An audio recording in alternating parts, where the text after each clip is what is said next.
পীরের দরবারে আমি আসার পথে এই আপনাদের গ্রামে ঢোকার সাথে সাথে একজনে ফোন দিল মুরাদনগর থেকে, হুজুর হুজুর মুরিদ হওয়া কি? মুরিদ কি হইতে বাধ্যতামূলক? মুরিদ হওয়া কি ফরজ?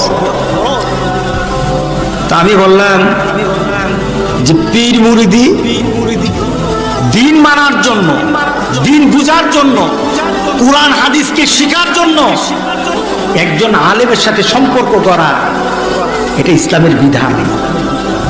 এটা ইসলামের বিধান। উলিল আমরি মিনকুম, যদি তোমার কিছু জানার থাকে তাহলে এমন একটা ব্যক্তিকে কুরআন হাদিস সম্পর্কে তুমি প্রশ্ন করো যে কি তুমি যদি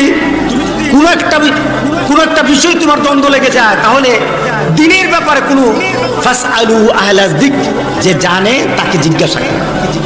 এটা হলো পীর মুরিদির বিষয়। আমি তাকে বললাম আল্লাহর কসম আমি পীর।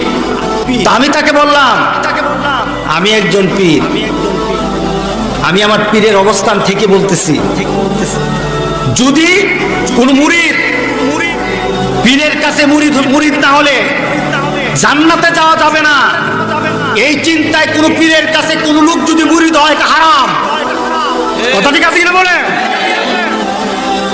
আর কোন ব্যক্তির কাছে যদি কোনো ব্যক্তি গিয়ে বলে হুজুর আমাকে একটু সবক দেন, আমাকে একটু আপনি আমাকে সবসময় আপনি আমাকে একটু খেয়াল রাখেন, আমি যদি কোনো প্রশ্ন করি আমাকে একটু শিখিয়ে দিবেন, দিন শিখিয়ে দেন, আমাকে ইসলাম শিখিয়ে দেন, আমাকে আমল শিখিয়ে দেন, তাহলে এটা অবশ্যই একজন মুসলমানের জন্য দরকার আছে। কথা ঠিক আছে কিনা বলে? আর যদি পীরকে প্রশ্ন করার পর পীর বুবা হয়ে যায়, পীরের কাছে প্রশ্নের কুরআন হাদিসের প্রশ্নের উত্তর না থাকে, এই পীরের কাছে মুরিদ হওয়া হারাম।